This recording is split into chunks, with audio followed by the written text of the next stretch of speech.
Hey, good morning. Welcome back to Conservative Cat. Grab your coffee, friends. Settle in because today we are digging into a story that's bigger than one crime, bigger than one city, even bigger than one state, bigger than one country. It's about a system that failed, a family that is grieving, and a state that is just looking the other way. And this nation has refused to learn their lesson. But good on President Donald Trump and the Trump administration, because guess what? They caught him, Gabriel Calixto. So we're going to be talking about Emma Schaefer. She was just 24 years old when she was stabbed. She was a left-wing Springfield activist. She was very well known in her community, and she tragically was stabbed and died. And, she wasn't burning down buildings. She wasn't one of those types of activists. She was actually working for the Illinois House of Representatives, and she helped Tammy Duckworth intern for her. She worked as part of the Faith Coalition for the Common Good, Contact Ministries. These are nonprofit organizations, left-wing nonprofit organizations. But bottom line, I think that she was a giver. She wanted to make a difference, and, she was a kind young woman. Had the wrong idea about going about affecting change.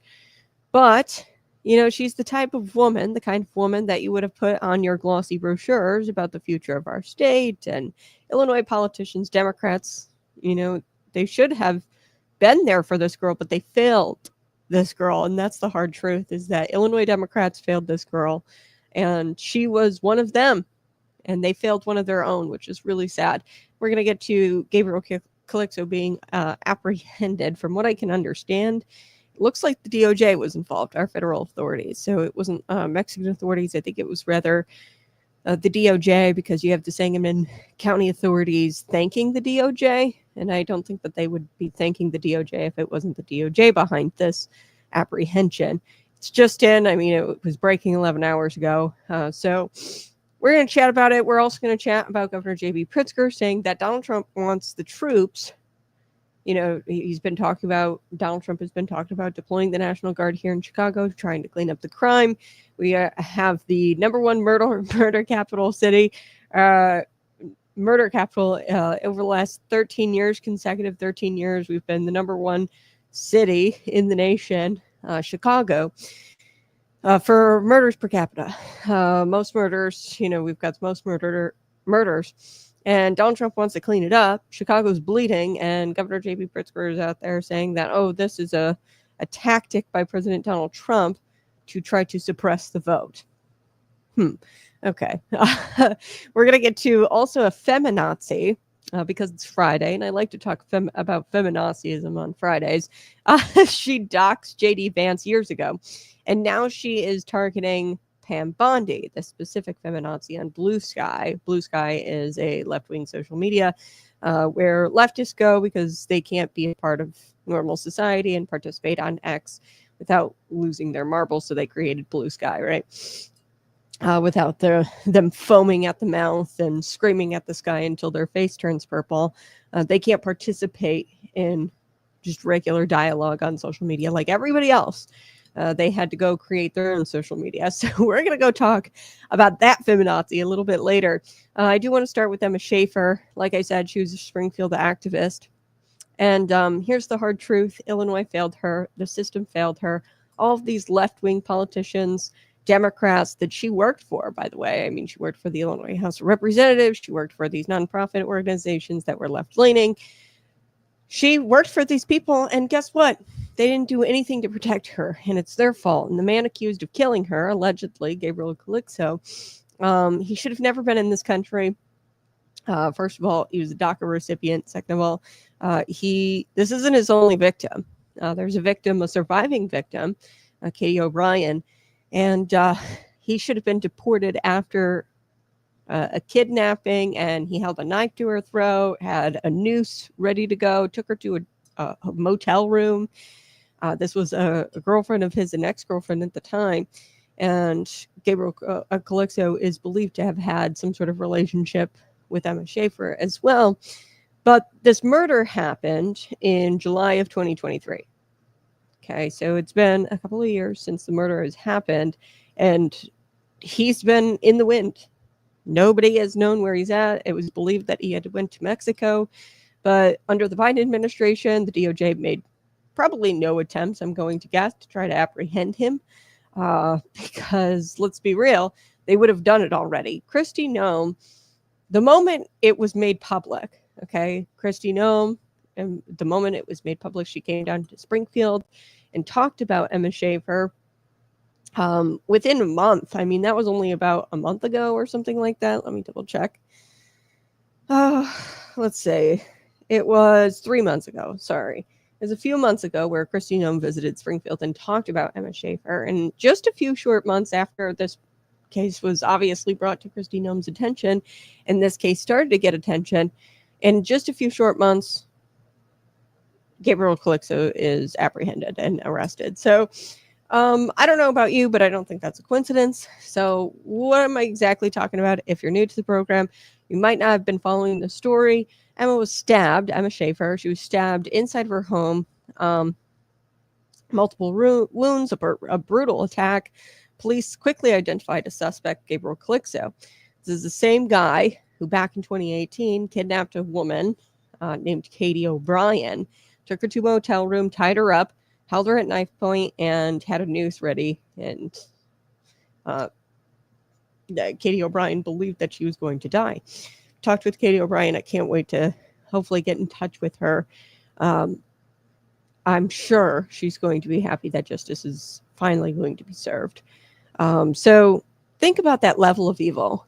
You know, that's premeditated violence, going, kidnapping somebody, tying them up, holding them at knife point.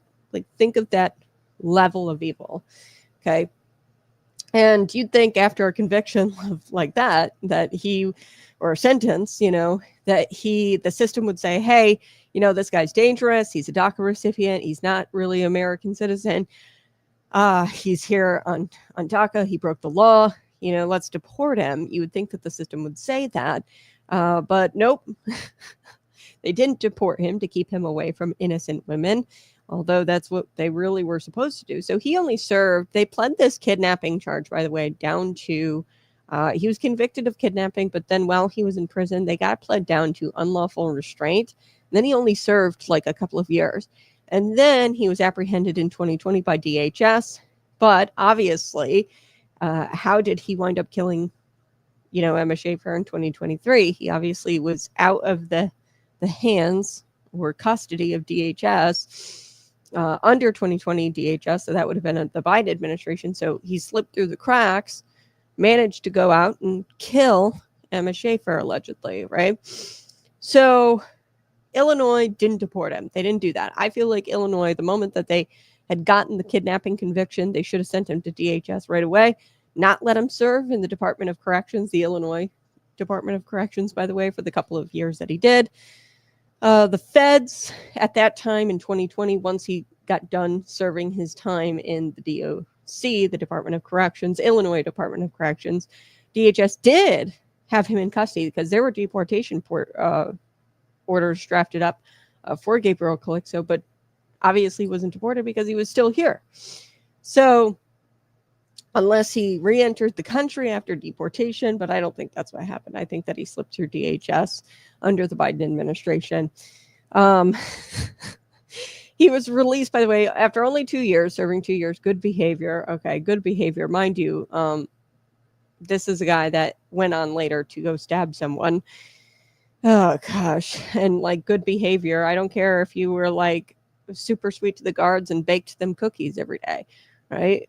You kidnapped a young woman, you had a noose and a knife, and you walked free in 2020. And he was supposed to be handed over to ICE, like I said, but that never happened really for, like, handed over to ICE for deportation. He was in the custody of DHS, but he was never deported, I don't believe. So, because he was contesting it, and it looks like he slipped through the cracks, if I'm being honest, where maybe he slipped through the cracks that were wide enough for him to walk through, right? Because this was under the Biden administration at that time in 2020 DHS. And here's the kicker, you know, and you guys can go check it out. Gabriel Calixto, he's actually pictured with Dick Durbin. There's a photo of them together, okay? And Katie O'Brien's convinced that because he had friends in high up places, she's convinced that they helped him get out of prison. They helped him plead it down to unlawful restraint, because this was a man of very little means. How the hell did you get a public defender to get you, unlawful restraint, right? So there's a photo of him and Dick Durbin together, which is disturbing, to say the least. That's the Illinois U.S. Senator, by the way. Senior U.S. Senator. He's not running for re-election. This is the same guy who's made a career out of shielding DACA recipients. This is the same guy who's all about amnesty proposals. This is the same guy who's soft on crime, immigration, has this soft on crime ideology on immigration. And Calixto, he posted a picture of himself with Dick Durbin, and here's what he said on social media. Calixto, he says, quote, "Thanks for all you do for the immigrant community." Wow. If your blood isn't boiling yet, it should be. So like I said, Emma murdered in 2023. Springfield was shaken. But outside Illinois, crickets. There was no national media on this. They barely covered it. Why? Because it didn't fit the narrative. The left couldn't afford to admit that a dreamer, this DACA recipient, a poster child for their immigration agenda, had murdered a 24-year-old woman in cold blood, let alone a 24-year-old woman who was one of their own. Okay, so in enter Kristi Noem. And now, like I said, this was a few months ago where she was in Springfield. And I don't know about you, but a few months ago when Kristi Noem started talking about this, just blocks away from where Emma had killed, she said the words nobody really wanted to say. This should have never happened. This girl would be alive had this guy been deported when he should have been. If immigration laws had been enforced, if sanctuary policies hadn't tied the hands of law enforcement, and Emma Schaefer would have still been alive today. Okay, so 2018, they were a sanctuary state. That was under Bruce Renner. I think in 2017 is when we became a sanctuary state, which is probably why Gabriel Calixto served the kidnapping charge. I got it played down unlawful restraint for a couple of years in the Illinois Department of Corrections. And that's what she means by our hands were tied. The DHS at the time, under the Trump administration, couldn't deport him because of sanctuary state policies. But bottom line, she would be alive today. This was a few months ago. This was Noem's visit to Springfield. And like I said, I don't think it's a coincidence that she visited, talked about Emma Schaefer, and just in a few months, her alleged killer is apprehended. Just a couple of houses away from here, Emma Schaefer was brutally stabbed and murdered by an illegal alien who was released into the United States by the Biden administration. He had already been previously arrested for kidnapping and had been released. And then he had entered back into our country under the Biden administration to perpetuate more violence and eventually took Emma's life. She lost her life to an illegal alien that's still out at large, probably in this state. We can't confirm that because the local law enforcement and the state law enforcement are barred by state law with the support of Governor Pritzker from sharing any information with our ICE officers or HSI officers. This is the individual who killed Emma. And I would ask you to implore your leaders here in the state to participate with us so we can bring him in before he kills someone else. He stabbed her repeatedly over and over again. She lost her life and her killer is still loose today. Governors like J.B. Pritzker don't care if gangbangers, if murderers, rapists, and pedophiles roam free in his state. If they are here illegally, he's going to protect them. And for most of my career, I have fought these kinds of criminals and fought to protect my people in South Dakota, but also across the country. And that is what President Trump is focused on here today. Governor Pritzker, change your ways, protect your people, help us clean up our streets and help us stop this violent, illegal, alien, criminal activity that's happening in your state, and your people are being so disserviced by the actions and the support that you've taken against this administration to try to work to make America safe again. There are those who choose to use their positions to weaponize fear, to turn government agencies into engines of cruelty and hate. So many people have used that word cruelty. This is cruelty for the sake of being cruel. Instead of doing their jobs, they are dividing our country. And yet, here we are, gathered in unity. We stand together, working, dreaming, voting, winning. Let's talk about a president and secretary who don't understand that due process is a constitutional right. Let's talk about legal residents of the United States forcibly removed from their homes and shipped to foreign prison camps. The dystopian vision of Illinois that Secretary Noem outlined today bore no resemblance to the communities we represent here today.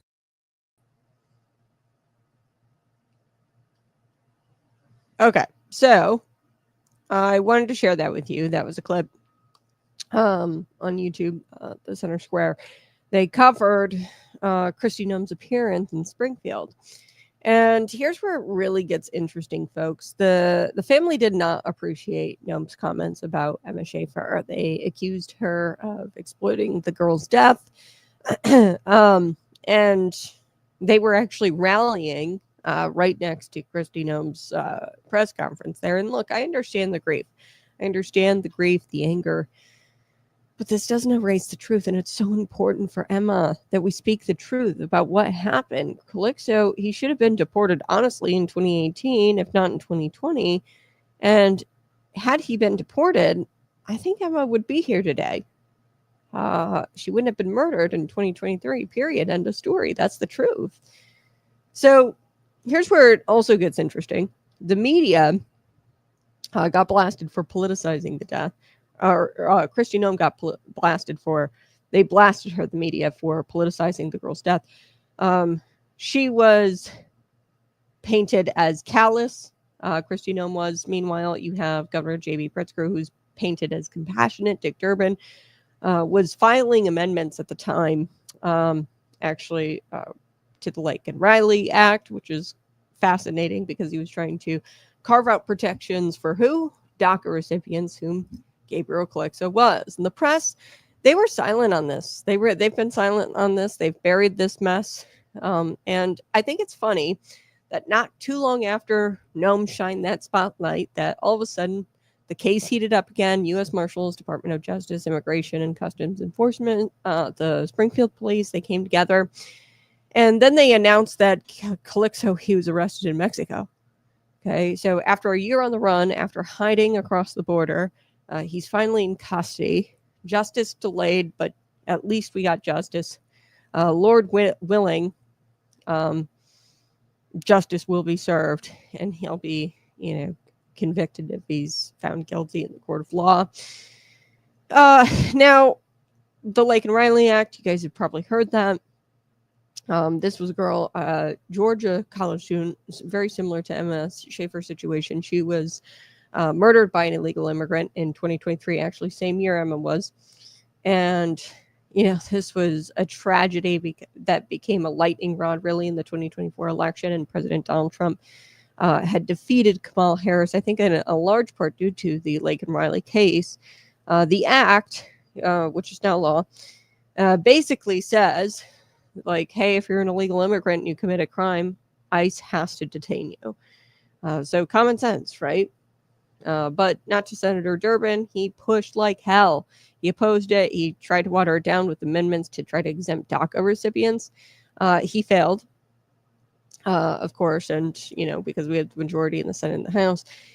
But ask yourself this. How many more Emma Schaefers? How many more Katie O'Briens? How many more Lake and Rileys is Durbin willing to sacrifice at the altar of his open border ideology?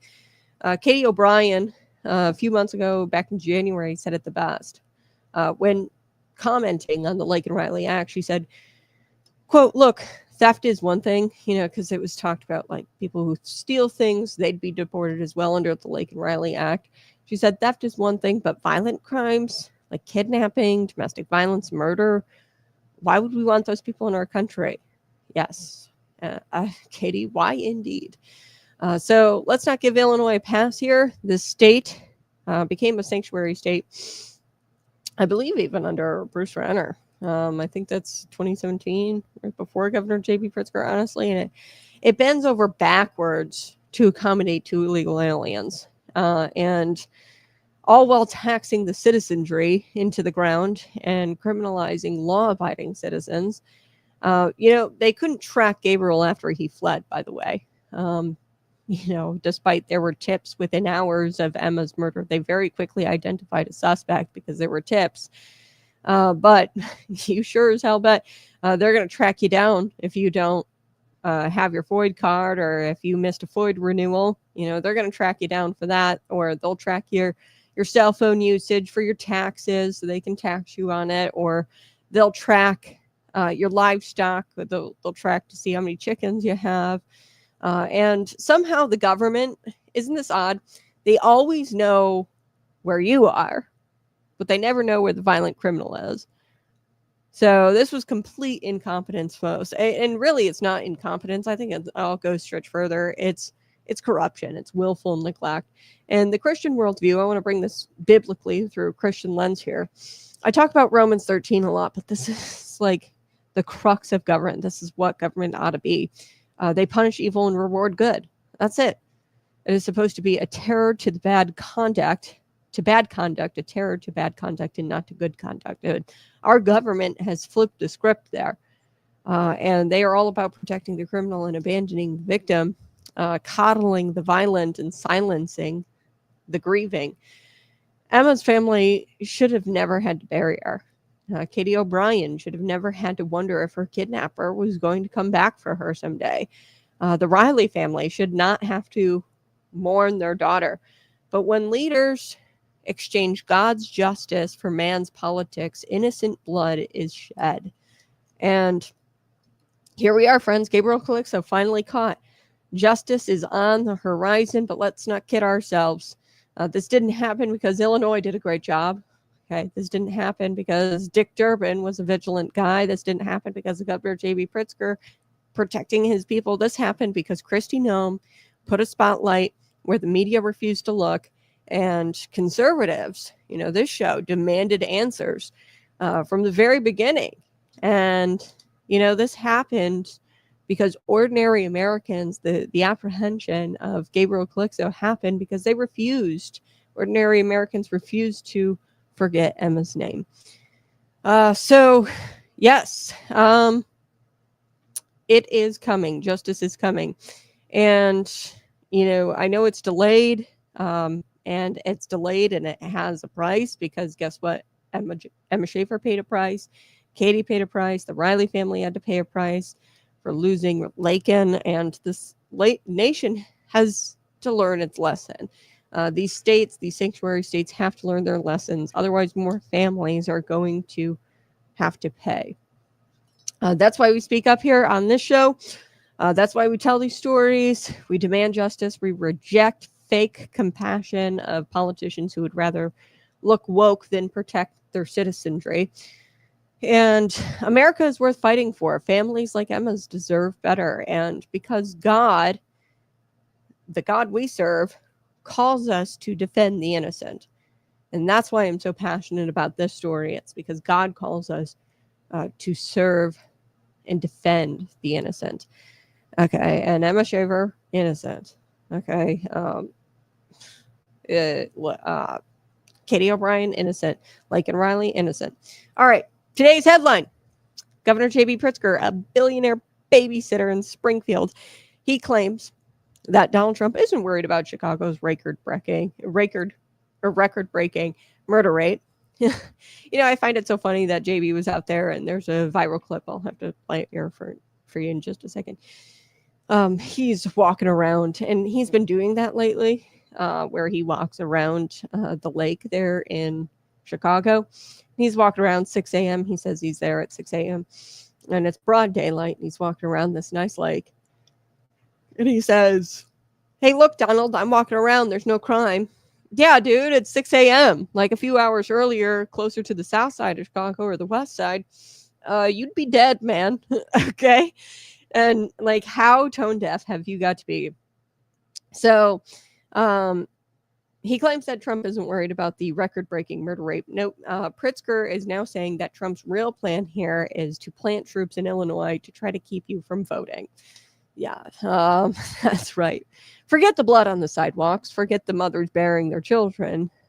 6 people, I think, died over the weekend in Chicago.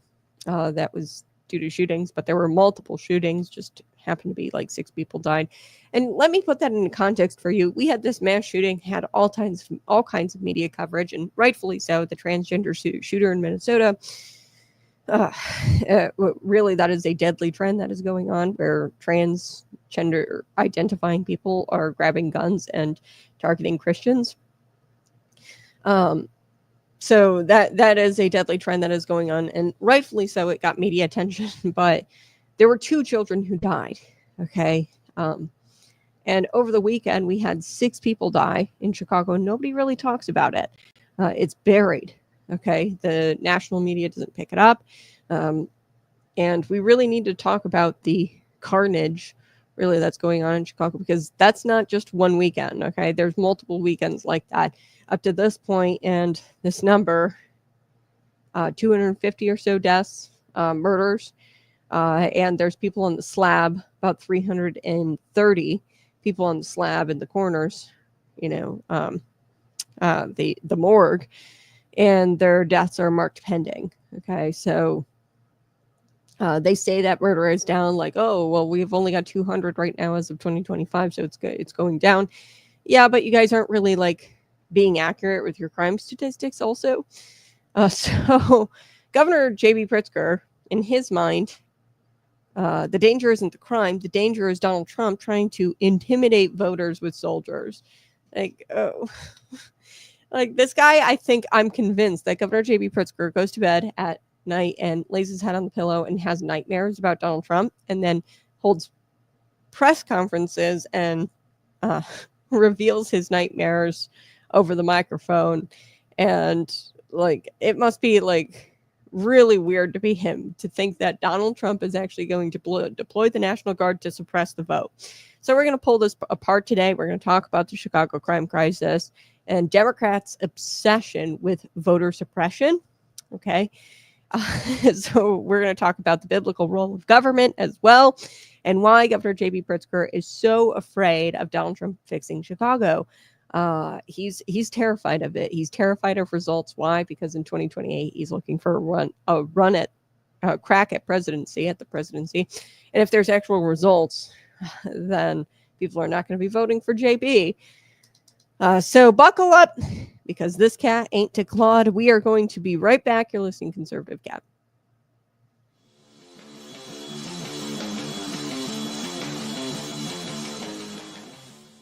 Hey, you're listening to the Conservative Cat Clips. This is the place where we don't call 911 first. Nope, we pray, we prepare, and yes, we pack heat. Every time there's a tragedy, the media and the Democrats, they start crying, do something, and do something. And what they mean is more laws, more bans, and more restrictions, not on criminals, mind you, but on law-abiding citizens. So let me tell you what evil doesn't care about. They don't care about legislation. The man willing to break the 6th commandment, thou shalt not murder, doesn't blink twice at your AR-15 ban. Okay, he doesn't read your gun-free zone signs. He sees those signs and he says, this is an invitation for me. Gun control doesn't stop evil. It disarms good people. The founding fathers didn't give us the Second Amendment so we could go hunting. They gave us the Second Amendment to protect ourselves against tyrants, both foreign and domestic.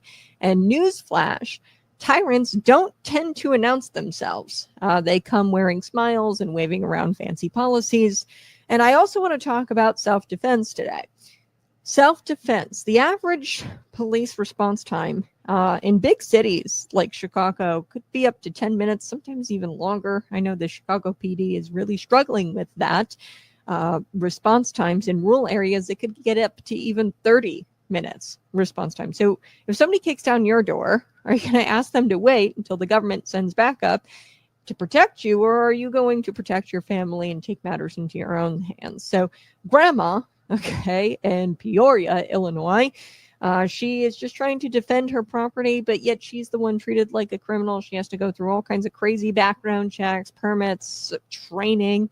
And the thug in Chicago, he gets the gun out of his trunk in an alley, and he didn't think twice about our laws, okay? It's about power. It always has been. Every dictatorship in history has disarmed their citizens first. First, that's Stalin, that's Hitler, that's Mao. They didn't want competition. And once the guns were gone, so were the rights, the freedom, and the people. So a disarmed people is a controlled people, but an armed, faithful, and free people, that is a nightmare for tyrants. And really, it's a blessing to your neighbors if you are armed. The Second Amendment isn't outdated. It's eternal. And just like evil, just like our right, just like the evil has the right to do evil things, and that they will, we have the right to resist evil and to arm ourselves. And the Second Amendment is pretty dang clear, shall not be infringed. This has been Conservative Cat Clips. Hey, go ahead and smash that like button and share this out with your friends. Be sure to subscribe to the channel while you're here. Always throw a comment in the comment section. You can send me a super chat. Good morning, Lisa. Good morning, Iggy. Make Illinois safe again. Yes. So I want to get to this story. Here's what happened. So the Trump border czar, Tom Homan, he's planning he confirmed plans for a staging area at the Naval Station Great Lakes. Details, there's not a ton of details on it quite yet, but the purpose for a staging area there at Naval Station Great Lakes in Chicago, the purpose is to fight crime in Chicago, okay? So the White House doubled down, and Press Secretary Caroline Leavitt reminded everyone, hey, look, Chicago leads the nation in murders. Okay, and for perspective, I think it was like 500 murders in over 500 murders in 2024, and then comparatively in Washington D.C. it was like 187. Okay, 187, something like that in 2024. So we are really, really surpassing Washington D.C. as far as murders go. So she cut straight to what Pritzker's legacy is. It is lawlessness. Let's take a listen here. Here we go. For 7 consecutive years, Chicago has had the highest murder rate among U.S. cities with more than 1 million people.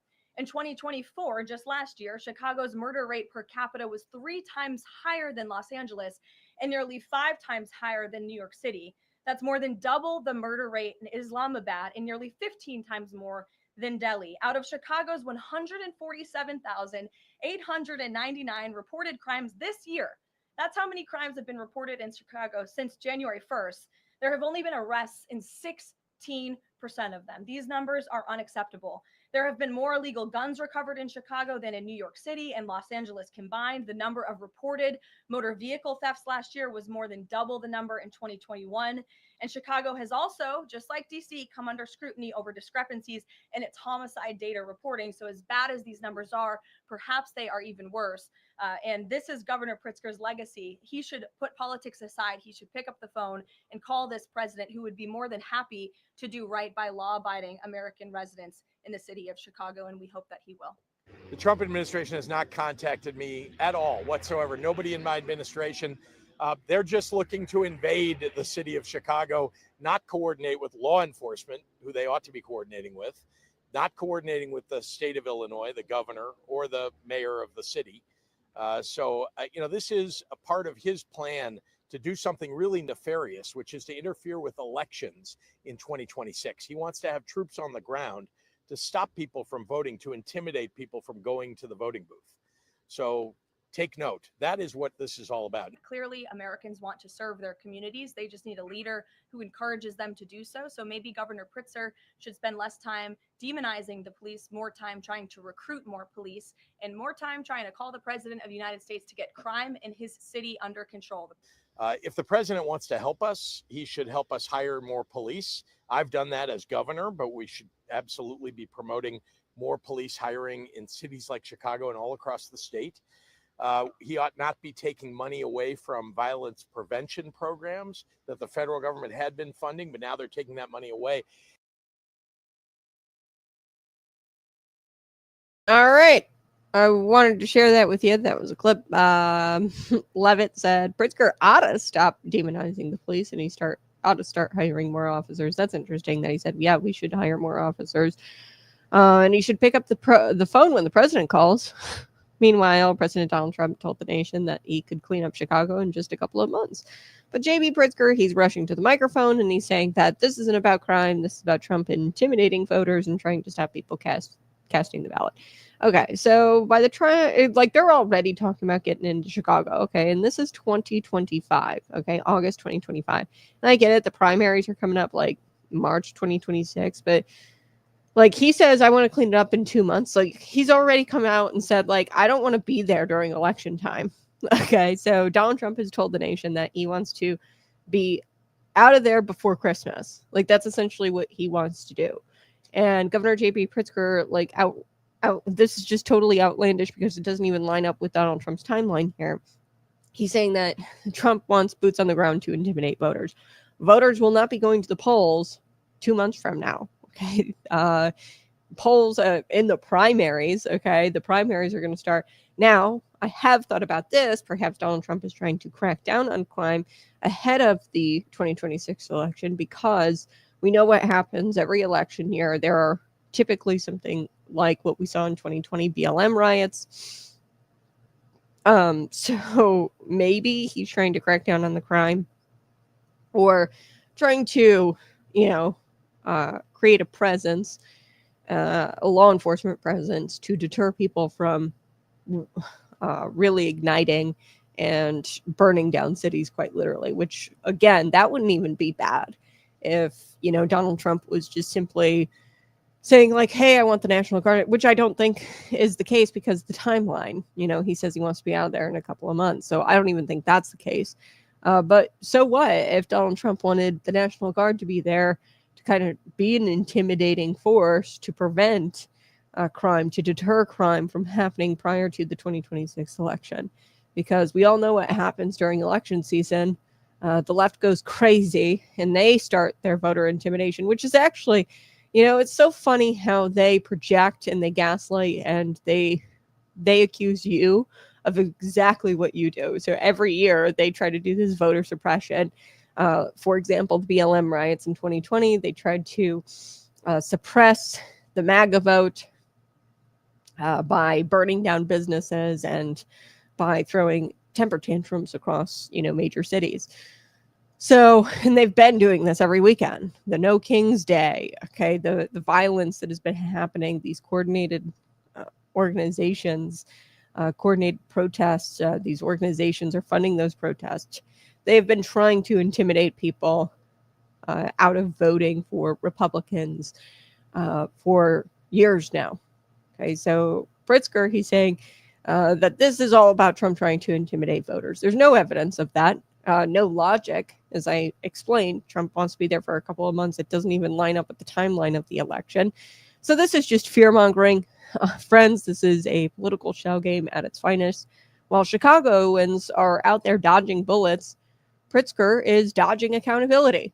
So let's be real. Democrats love one more word outside of the word taxes. They love the word taxes. They're like, yum, yum, yum, yum, yum, taxes. But they love the word suppression, voter suppression, because when they can't win a debate on policy or logic, they scream, you're trying to stop people from voting. Think about it. Voter ID laws, suppression. Cleaning up dead people off of the voter rolls, suppression. Questioning mail-in ballots or questioning the elimination of mail-in ballots, which I applaud Donald Trump for talking about eliminating the mail-in ballots. There's no reason why we should have mass universal mail-in ballots, and shame on any election authority who says that mail-in ballots, universal mail-in ballots, are a good thing.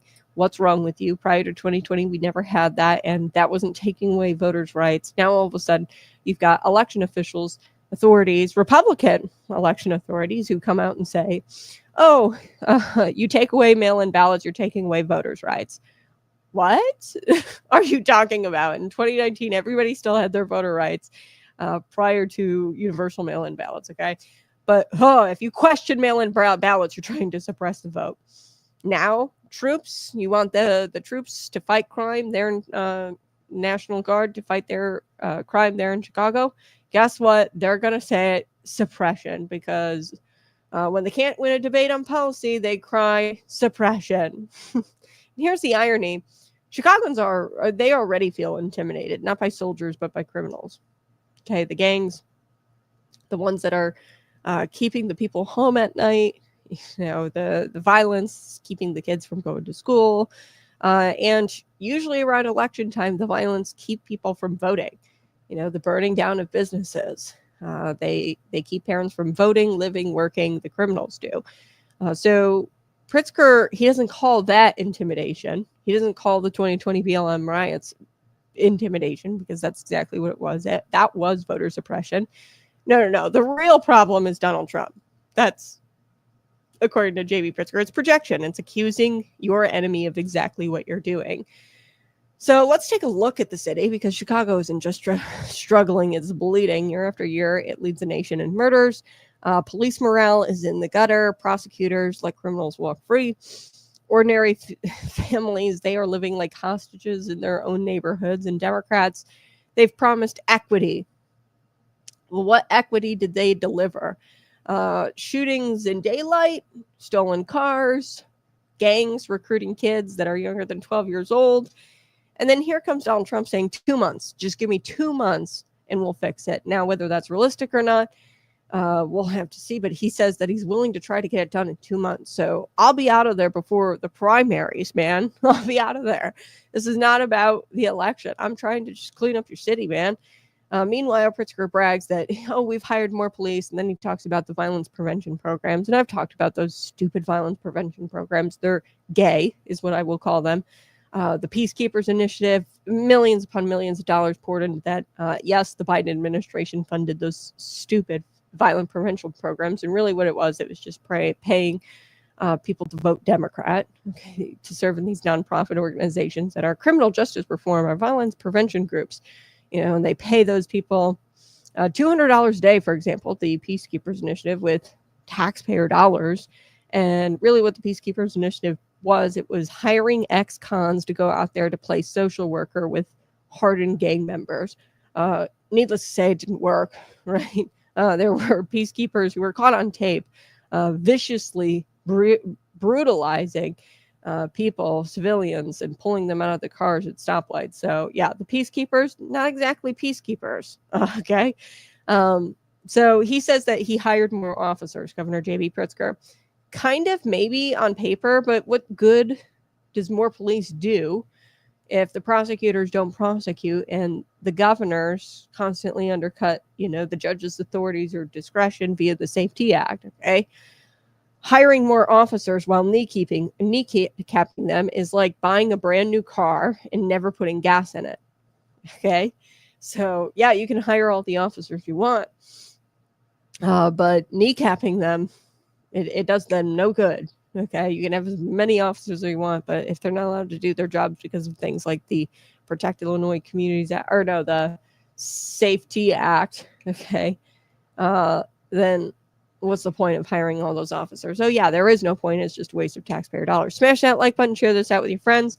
Romans 13 tells us that the government's role is to punish evildoers and to protect the innocent. That's the assignment. That's the calling.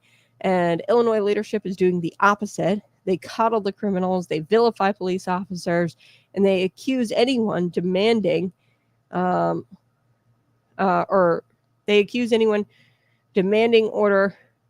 of being a tyrant. Okay, demanding law and order. So if you and I demand law and order, they accuse you and I of being fascist if we just simply want law and order here in the state of Illinois.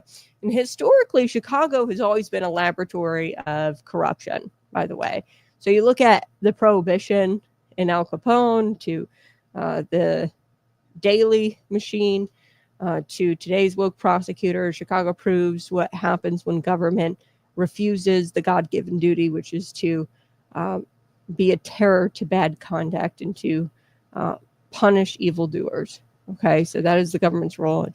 Chicago is proof of what happens when the government refuses to do its biblical role. So Trump is stepping in and he says, hey, I'm going to restore order. And Pritzker says, well, that's voter intimidation. Okay, yeah. So one speaks the language of Romans 13. Hey, I want to restore order. The other, J.B. Pritzker, speaks the language of fear, fear-mongering. And, why the overreaction? Why the hysteria? JB, this is really an overreaction saying that it's voter intimidation, it's hysteria, it's fear mongering. Why is he doing it? It's simple. Because if Trump succeeds in Chicago, if he cuts crime, if he restores safety and delivers where Democrats have failed for decades, then the entire Democrat monopoly in Illinois will break down. It will crack. So I truly do believe if Trump were to come into Chicago, clean it up in 2 months, Illinois would turn red within overnight. Okay. So that's a nightmare scenario, obviously, for JB, because he'll lose his stronghold on the subsidized poor. Because the subsidized poor in Chicago, they all vote Democrat, vote blue, no matter who, because we continue to get our welfare and they keep them imprisoned. This is the new form of slavery, the welfare state. Democrats have just shifted their form of slavery. They might not enslave people physically anymore, but they love slavery as far as the welfare state goes. And they will lose their stronghold on the subsidized poor. Okay. And Donald Trump will prove that conservative law and order policies actually work. And this is why JB has the hysteria, why he's screaming suppression, because he hopes that the media will echo it. And the truth here is that Pritzker's not afraid of the soldiers. He's not afraid of, Donald Trump and his fascism. What he's actually afraid of is the results and what those results will mean for the state of Illinois and how Illinois will flip red if Donald Trump delivers results. Okay, so imagine it. Gangbangers, tossing their pistols in the trash and saying, "Oh, I'm gonna vote Democrat today," But I saw a soldier and I got too scared. What world is JB thinking like we're on, and what planet is he on? Okay, gangbangers, these criminals, they're not voting. Because these soldiers are going after these gangbangers, that's what they're going to do. They're not going to try to go after citizens in their homes and, stop them from voting or going to the polls. Okay. They're simply going to be locking up hardened criminals, gangbangers. The gangbangers weren't voting, JB. So I don't even know what logic you've got. Like, what, you're suppressing the vote of gangbangers? Like, they were tossing their pistols in the trash and they were saying, "Oh, we're going to go vote Dem." But the soldiers freaked us out, and now we're not going to go vote. Like, is that what you're saying? Like whose vote would the National Guard suppress? Like normal citizens? They're not going into normal citizens' homes and barricading the doors and stopping them from voting. It's not even going to be around the timeline of when the elections happen. Total absurd. He's living in a fairy tale land, and this is the same guy, by the way, and we shouldn't expect much from JB because this is the same guy who believes that banning gas stoves is going to save the planet. This is the same guy who believes that Illinois tax hikes are fair. And he wants us to believe that stopping murders is secretly stopping democracy in some roundabout way. At this point, I think Pritzker's press team is writing his talking points with finger paint on construction paper. I think they're handing him his talking points. I think he's got a bunch of kindergartners writing his talking points for him with finger paint at this point, because that is a stupid talking point. There's no logic in it whatsoever that Trump is suppressing the vote. Okay, here's the bottom line. This is about Trump versus Pritzker. This is about good versus evil. This is about order versus chaos. This is about truth versus lies. Chicago families don't need more political theater. They need leaders who fear God, who love justice, and who protect the innocent. Because guess what? That's a biblical mandate of government. Not fear-mongering about elections 2 years away. Like 2026, okay? November of 2026, a year away, I guess, would be the election. And then the primaries are in March. But Trump is trying to get in there now. So this wouldn't be voter suppression. Proverbs 29:2 says this: "The righteous are in authority. When the righteous are in authority, the people rejoice. And when the wicked rule, the people mourn." Chicago has been mourning for a very long time, folks. And it's time leaders deliver safety, not slogans. It's time that they tell the truth and they don't make any more excuses. It's time for the people of Illinois to demand accountability, and it's time to stop letting J.B. Pritzker hide behind these cheap political lines while his state falls apart. So I gotta take a quick break, but when we come back, there's a feminazi out there that you guys ought to know about. This is Friday, so today is Friday, and that means it's another installment of feminazis doing awful things. And these are typically your affluent white female liberals. They're awful, AWFL. They're awfuls, and there's a lot of them in the Washington D.C. area. There's a lot of them, feminazis. Okay, so we are going to be talking about this week's feminazi because it's Friday. We'll be right back. Smash that like button, share this out with your friends, and stay tuned.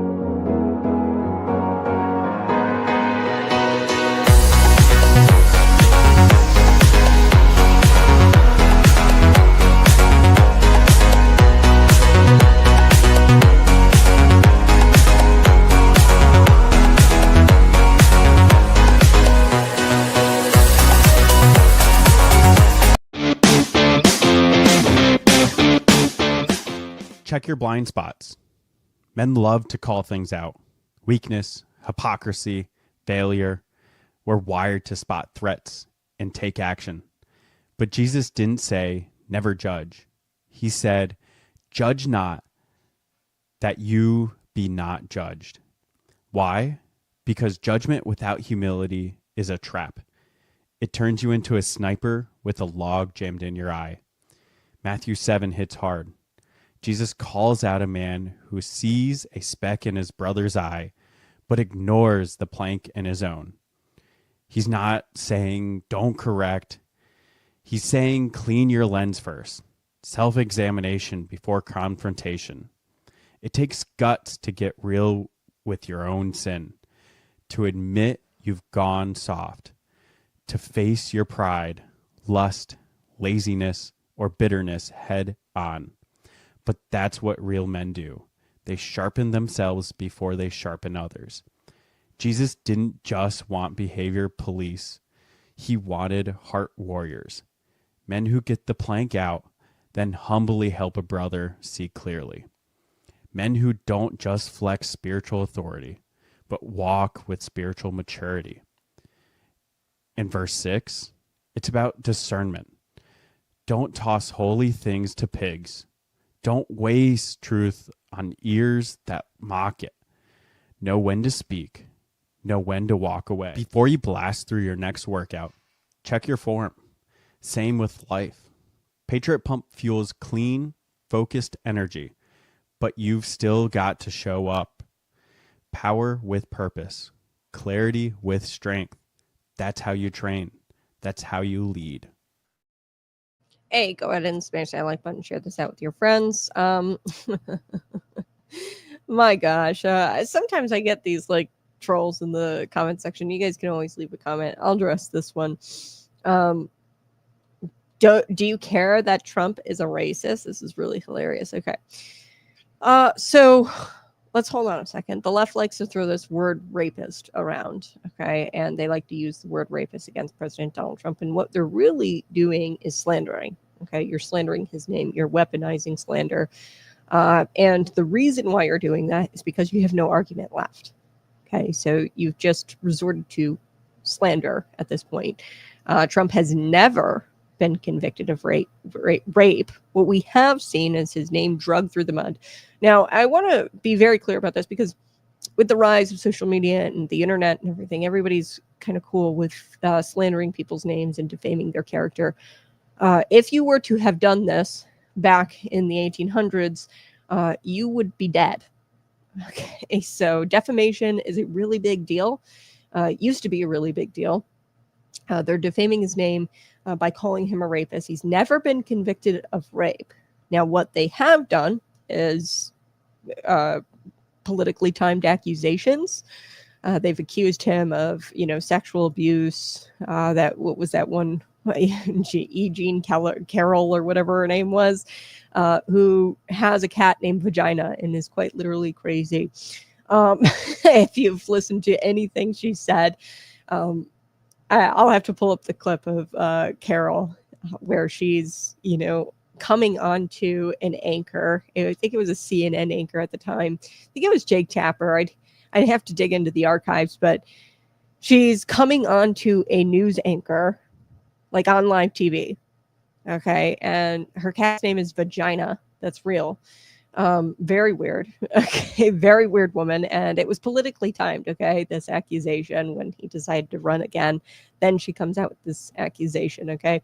And well-funded lawyers and activist judges in New York who have tried to drag this guy's name through the mud. And had you had done that back in the 1800s, you'd be dead, by the way. But they ignore the crimes of Bill Clinton, Jeffrey Epstein, and Jeffrey Epstein's Democrat friends, J.P. Morgan, Chase execs. Okay, they ignore those types of crimes. And Joe Biden's crimes, they ignore Joe Biden's crimes. Joe Biden is the creepiest guy. And I'm not accusing him of rape or anything. I'm not saying he's a rapist. Why? Because I believe defamation is wrong and he's never been convicted of rape. So it's just not accurate to call Joe Biden a rapist. But he's creepy. And I can say that. He's weird. He snitched children. Okay. And that's not hyperbole. That I could pull up several hundred clips of Joe Biden smelling children and being inappropriate with children on tape. Okay. But I'm not going to go to the extent of calling Joe Biden a rapist. Okay. Because he's not one.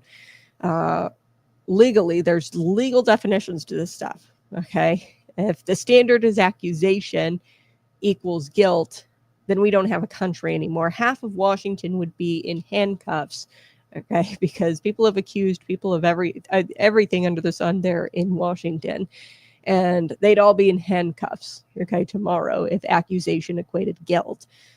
So he's been accused of a lot of things, sure, but he's never been convicted of rape. So it's just flat out wrong to call Trump a rapist. Here's the truth. Our justice system here in America, and you might not like it, but here in America, what we do in our justice system, we demand proof and a little something called evidence. And you can smear his name all you want, Donald Trump, with lies, because that's what that is. Calling him a flat out rapist. You can say Trump is creepy. You can say that Trump is a womanizer, okay? But rapist, that has a legal definition. And what you're doing is you're spitting in the faces of rape victims everywhere when you call somebody who's a rapist, or when you call somebody who's not a rapist, and been convicted of rape, because you're downplaying the conviction of rape, okay? By calling somebody who's not a convicted rapist a rapist.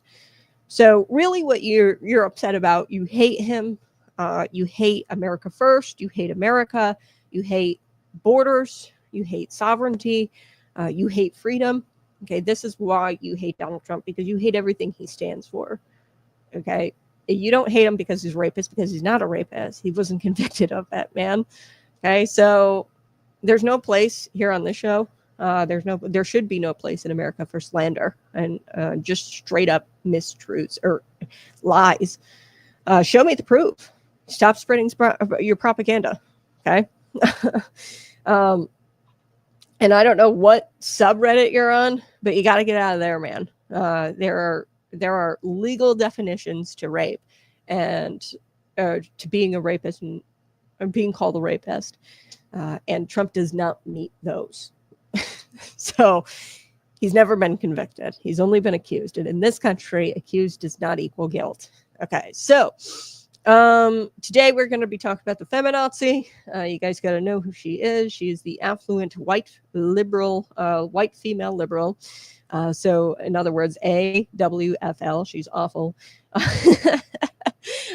So this is another installment of feminazis doing awful things, and the Washington, D.C. area just happens to be very full of feminazis. So last week, if you guys didn't hear, there was this little granny, okay, this racist granny, to be honest with you. She's a Democrat, and she was at this Arlington County School Board meeting, okay, which Virginia Lieutenant Governor, had you not heard about this story, Winsome Sears, she's the Lieutenant Governor in Virginia. She spoke out against the school's transgender policy, bathroom policy, okay? And this woman, racist grandmother, okay, a Democrat. Democrats have always been racist. Just, take a look at history. It's just changed a little bit now in 2025. Here's what her sign read at the school board meeting, okay? This Democrat who showed up to the Arlington County School Board meeting along with Winsome Sears, she wrote this: "Hey, Winsome, if trans can't share your bathrooms, then blacks can't share my water fountain." Wow. So that's a feminazi right there. Like, quite literally, the definition of racist and fascism. She said, "Hey, Winsome, don't use my water fountain because you're black."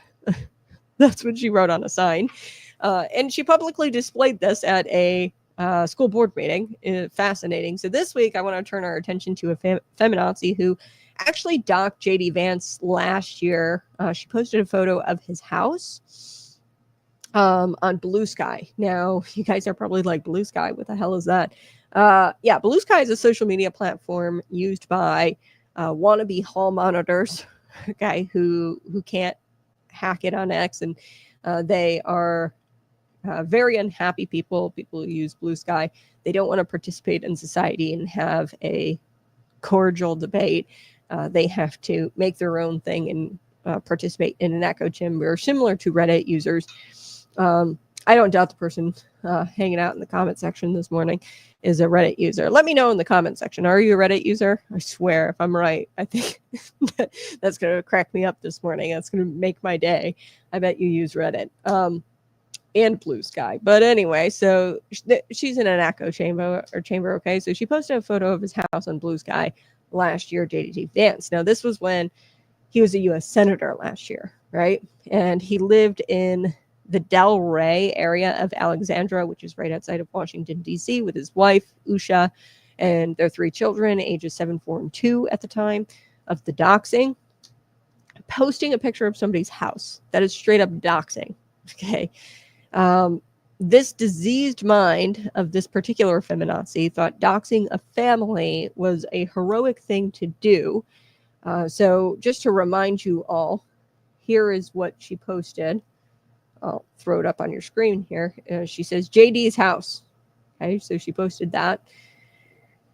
And subsequently, of course, the Vance family, shortly after she had posted this, she endangered the entire Vance family, and people were, of course, making threats and death threats and things like that. So she doxed him, doxed JD Vance, the entire family. And she was hoping that her fellow feminazis and their whipped, weak-minded husbands or boyfriends would descend on the home, the JD or the Vance home, and they would descend on the home with frothing mouths. And if someone got hurt or worse, it would be worth it to her, okay? And in these liberals' minds, they think it's worth it because it'll make her feel like a good person, like she's doing a heroic thing, like defending democracy, okay? 2-year-old, a 4-year-old, and a 7-year-old. If one of those children got hurt or killed, God forbid, she would have felt justified because she was doing a good thing and she was defending democracy. That's how messed up these liberals are. And mind you, the guy who shot up these children in Minnesota, outrageous leftist, he said, kill Donald Trump. Okay. So it's really dangerous. These Blue Sky echo chambers and the Reddit echo chambers, that's where these really like weirdos live. And then they become really unhinged because their unhinged friends start to validate their conspiracy theories and their unhinged thoughts. So this unhinged creature, this awful woman, this feminazi, she now has set her sights on Pam Bondi, Attorney General Pam Bondi. So in a recent Blue Sky post, this feminazi alarmed the area that there had been sightings of Bondi in the Alexandria area, which is right outside of Washington, D.C. The absolute nerve of Pam Bondi. How dare she, shop in the area, and how dare she enjoy the historic old town Alexandria. All right, how dare she like live her life? So Pam Bondi, is she not aware that the feminazis, they get to decide where you get to go and how you move about and how you live your life? Does Pam Bondi not know that the feminazis control everything? They think it's their world, really. These feminazis, they think it's their world, and you and I just exist in it, and they're definitely going to let you know of their displeasure if you step outside of the box that they've put you in. Okay, so they like to put people in these boxes, and if you step outside of that box, they will let you know, and if you displeasure them in any kind of way, they will dox you. And it's got to be incredibly, and I think about this often, to be a leftist, it's got to be incredibly exhausting and empty, right? I mean, what a sad life to live if you are like borderline stalking, if you are posting somebody's house and pictures of their houses and doxing an entire family, if you are alerting people on your Blue Sky social media, your followers, of where Pam Bondi is at. Like, that's going to be an exhausting life to live. Okay. And I'm sure that all of these feminazis, they're chugging down bottles of wine when they do this. So, I dare them to try that with Pam Bondi, to dox Pam Bondi, because it probably won't end well for them. Because there's a new sheriff in town, and I'm sure the FBI would not look too kindly upon people who try to dox the U.S. Attorney General. Okay, I doubt that, so I don't think they're going to be too kind. And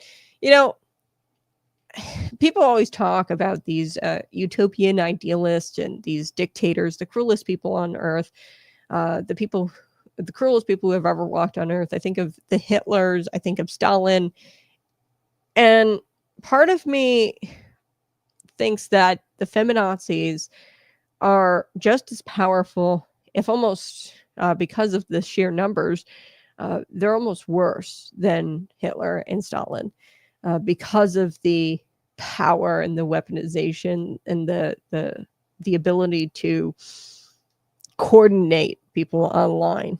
And if you were to dissect the broken psyches of these affluent white female liberals, if you were to dissect their psyches, I think you'd find out that they are very close to a Hitler or Stalin, or dissect any of these leftist brains. So, for example, the fella who said kill Donald Trump on his gun, on his magazine, he wrote it in there, he etched it in there. Definitely the transgender identifying individual who killed those children in the Catholic school. If you were to dissect his psyche, I think it'd be very similar to the actual fascists of the world, the cruelest people in the world, Hitler and Stalin. And, it's just like Hitler and Lululemon. And it's dangerous because you don't think they're dangerous because they're just white wine moms, chugging their wine and getting on social media, but they have a lot of power. And I would argue even more power than Hitler and Stalin did. So none of this is really funny to me. I mean, I joke and I jab, but it's not really funny. Kristi Noem, the head of the Department of Homeland Security, she recently had to be moved to protect her to a protected location after Washington Post, a left-wing outlet, they published information about her home in their publication. And of course, nefarious actors, they gleefully accepted that information, and they proceeded to send her death threats. And the cruelty of these feminazis is no accident, and that's the point. That it's not an accident, that they're not just doing it out of fun. They are doing it because they truly believe that they are acting justly. And it all kind of stems from, I'd hate to say it, but this Islamic ideology, where they worship a God of just mercy and not justice. So they believe that justice is theirs. So a lot of leftists, they will scream things like no justice, no peace. They believe that justice is theirs. Now, the God of Israel, Yahweh, the God of the Jews and the Christians, who are targeted a lot by these leftists, they say they believe that justice is mine, saith the Lord. Okay, so they don't believe justice is theirs. Now, that's not to say that, Christians and Jews don't believe in law and order and the justice system. We put our faith in those systems here as a country.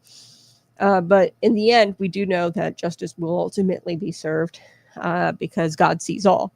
So even if our justice system or law and order fails us, we know that there's a just God and there will be judgment day for bad actors. Those people, like your feminazis, your Hamas sympathizers, this is really rooted in Islamic ideology, or as the Islamic religion. They don't believe that justice is coming and that it is theirs and they have to seek it. So they will risk their lives in the case of Islamic terrorists, where they actually suicide bomb in order to get justice. Okay, they will risk their lives. They will risk their reputations, and they will do it all because they think that they are getting justice and that they are doing something against the orange man bad. Okay, so they think that they're doing something virtuous. It's similar to that of an Islamic terrorist.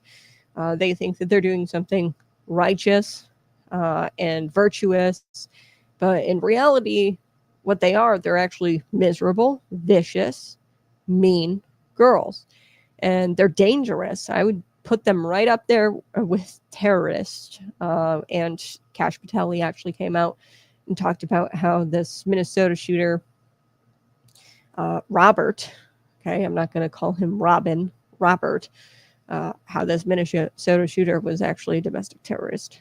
So I would put these feminazis right up there with terrorists because it's the same ideology. They believe justice is theirs, and they will damage the reputation of others. They'll even be willing to damage their own reputations or their own lives or risk their own lives. They're willing to go to jail for this cause, similar to that of an Islamic terrorist, where they're willing to strap a bomb to their chest and do a suicide bombing. So they're very dangerous people. All right. I have got to take a quick break, but we're going to come back and we're going to talk about President Donald Trump. He has found massive success in the nation's capital with cutting crime after the federalization of the law enforcement in D.C. Now we have to turn our attention to the Maryland Democrat, the governor there, Wes Moore. He's far leftist, and he wants Donald Trump's help with the crime issue in Baltimore. Now, I've gone to Baltimore and Washington, D.C. Baltimore has a rat issue as well. I've talked about the crime. When I was there, it was definitely not a place you wanted to, be out after 8. I always have a saying, it's nothing good happens after 8. So, I mean, even in rural, safe communities where I'm at, Lincoln, Illinois, it's pretty safe. I'm not, terrified to go outside at night. But I don't because nothing really good happens after 8. It's usually just a bunch of people drinking. So nothing good happens after 8. In Baltimore, outside of the crime, I would say that they have a big rat problem. Now, Chicago has been deemed like the rattiest city for years, but Baltimore has a big rat problem. Washington, D.C. has a big rat problem. But this is fascinating because the governor here in Maryland, he wants Donald Trump's help, but there's a catch. So he says, yes, Donald Trump, I want your help, but you have to do this. And you're going to have to come back after the break to find out what that but is and what the catch is. I'll be right back.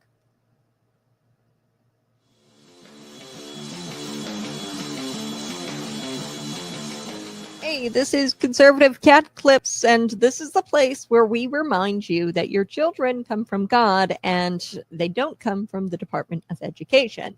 The government wants to raise your kids.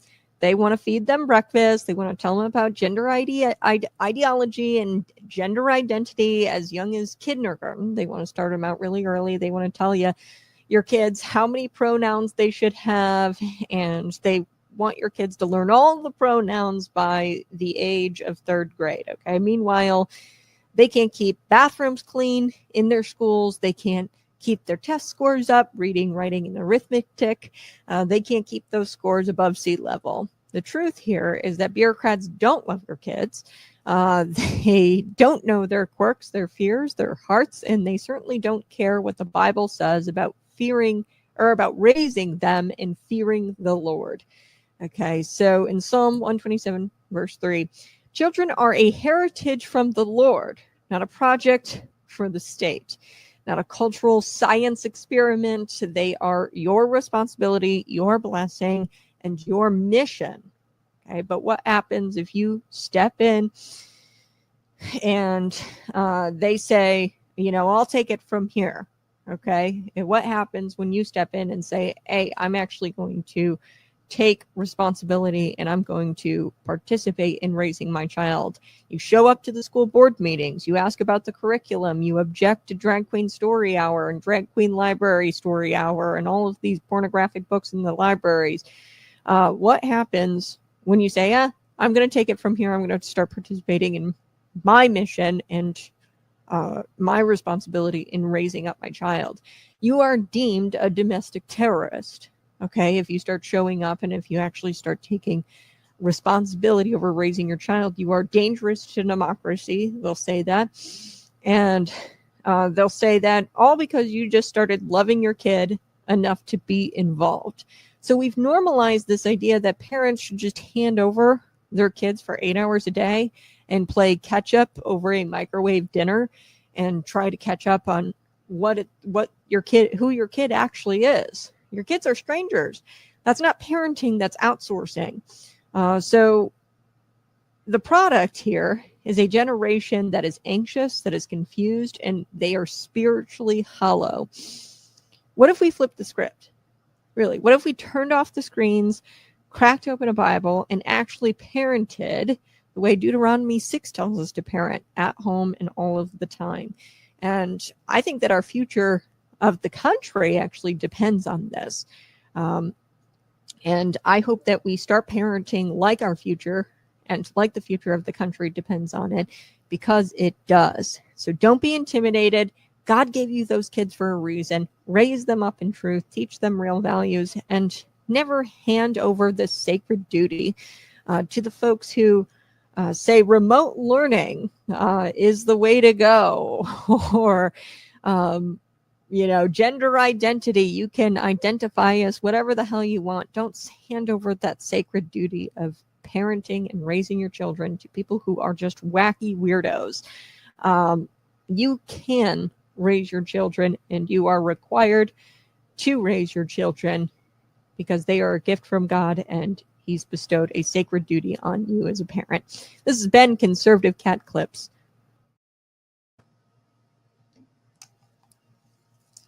Hey, go ahead and smash that like button, share this out with your friends, and subscribe to the channel. Oh boy. Feminazis have actually killed millions of people, similar to what Hitler did, because feminazis are at the helm of the abortion movement. Okay, and millions of unborn babies have been unalive, dead, due to feminazism and due to the feminazi. So yes, I will put them right up there with terrorists because the ideology is the same. Like I explained, they are all in the belief that justice is theirs and that they have to have justice in their own hands. And they're actually very miserable, vicious people. And they are willing to destroy lives. They are willing to dox U.S. senators, dox the U.S. Attorney General. I mean, the Washington Post, they published information about Kristi Noem's home. I mean, there's doxing going on, and nefarious actors, of course, are gleefully accepting that information, the doxing information, and they are proceeding to issue death threats against these officials who have been tasked to serve the people, our public servants. So, yes, I will call them Nazis, and that's different than you calling Donald Trump a rapist. When you specifically say rapist, that has legal connotations to it. Like there's a certain legal definition. You have to be convicted of rape in order to be a rapist. feminazis, and I'm not even really calling them straight up Nazis. I'm calling them feminazis. Okay, they actually meet the definition of what a Nazi is, and there is no like legal term. You can't be charged with Nazism, right? I would say that they do meet the definition of terrorism. And they have, for example, the Minnesota shooter reached the definition of terrorism under Kash Patel. He said that he was a terrorist. So, all right, let's talk about the governor, the Maryland governor. So he wants Donald Trump's help with Baltimore specifically. And he was speaking with Fox News's Will Cain on the Will Cain show. And Wes Moore, the governor, was asked why he wouldn't welcome the president of the United States to help with crime in Maryland, with Baltimore ranking third in the nation for violent crime per rate per capita. Okay, so they're third in the nation for violent crime rate. That's Baltimore. So let's take a listen. Here we go. Investment, but it would just seem to me, if despite that investment, Baltimore still ranks third in the nation in violent crime rate per capita in the nation, that you would welcome in the President of the United States help if crime in Maryland. And as to the point of partisan politics, it's simply the truth. The truth isn't partisan. And the truth is most of the major cities in the United States are run by Democrat governors, and they're also the highest rate crime cities in the country. I'm on limited time, and I want to give you a chance to address something, I would though, absolutely welcome federal support. Apparently, there we go.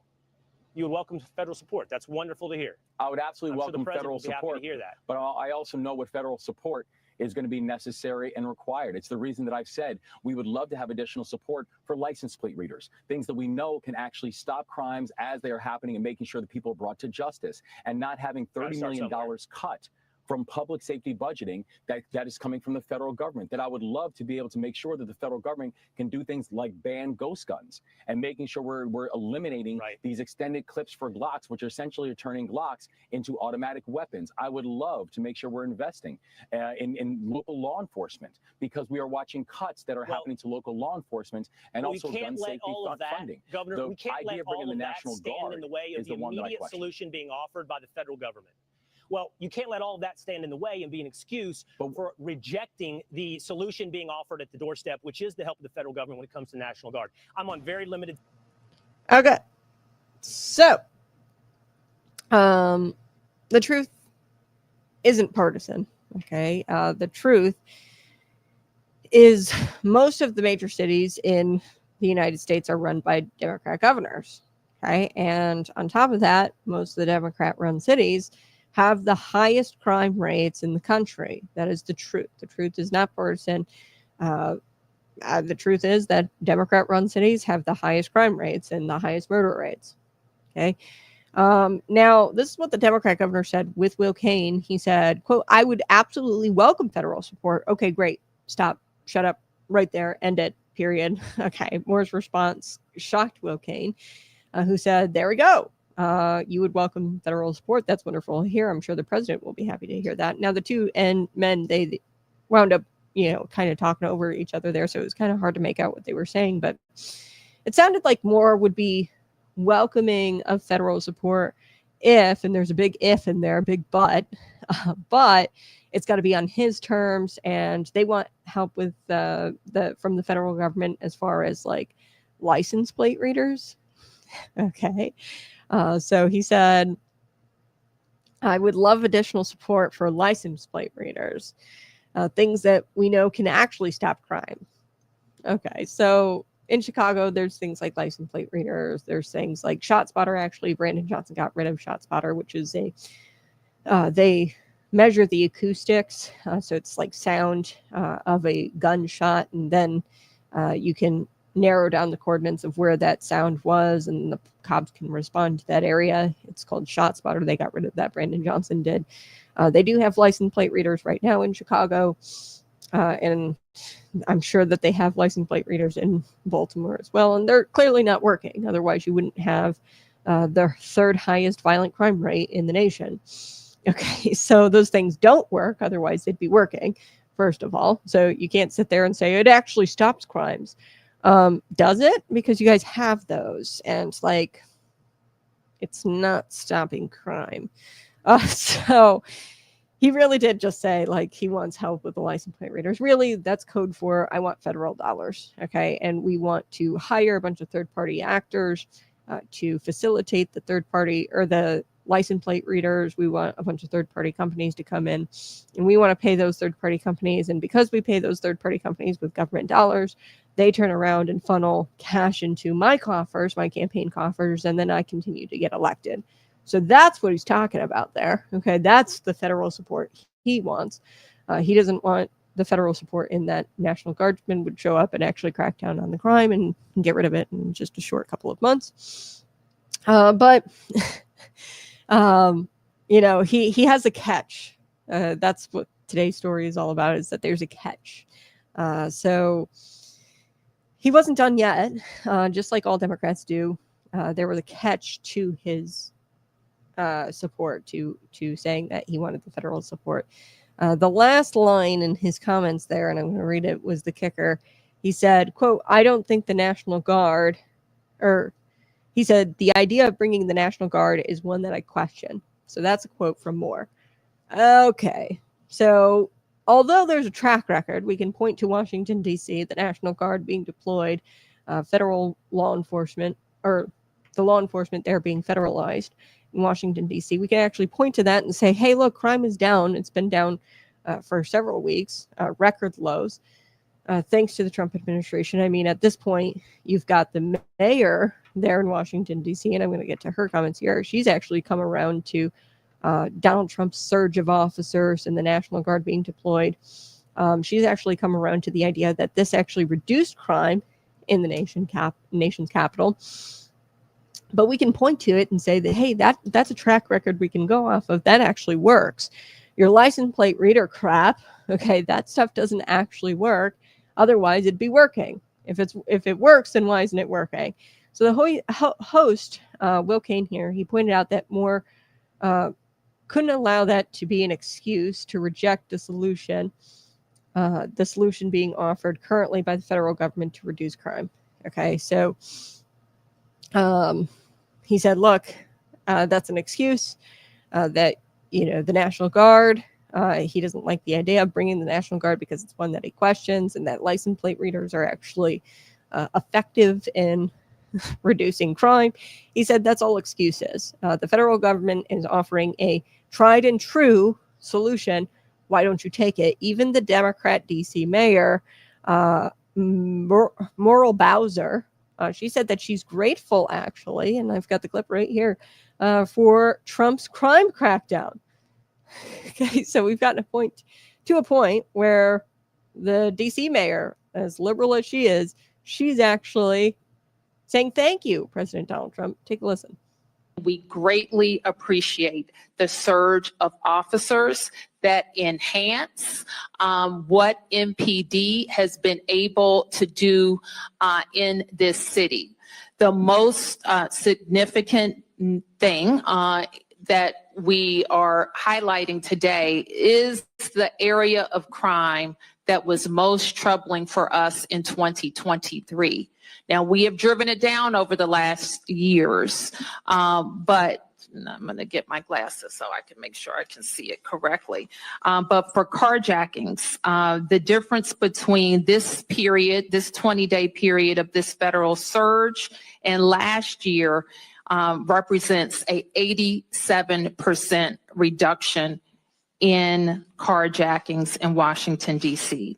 We know that when carjackings go down, when use of gun goes down, when homicide or robbery go down, neighborhoods feel safer and are safer. So this surge has been important to us for that reason.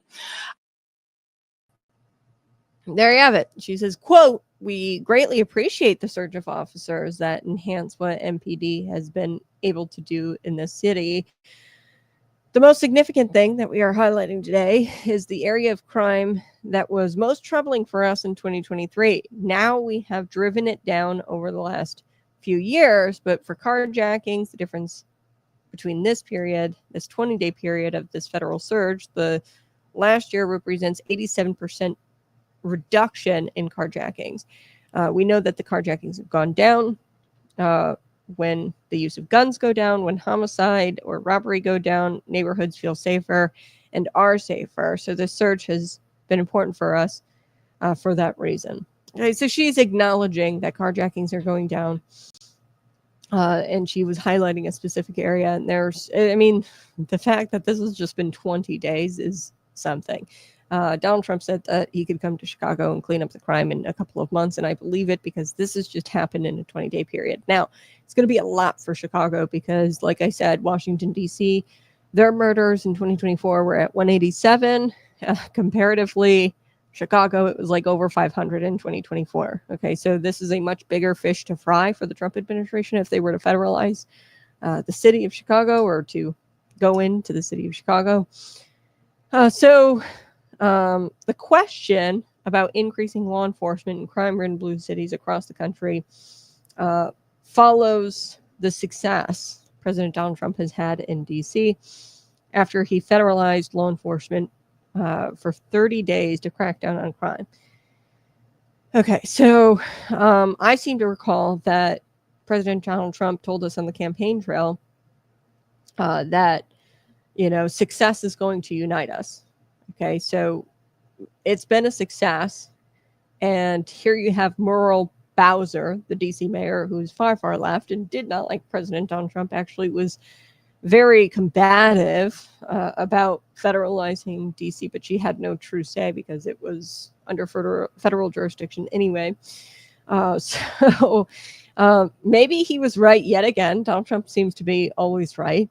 That the success is going to unite us. Okay, so the question about increasing law enforcement, it's no longer really a question because it's tried and true.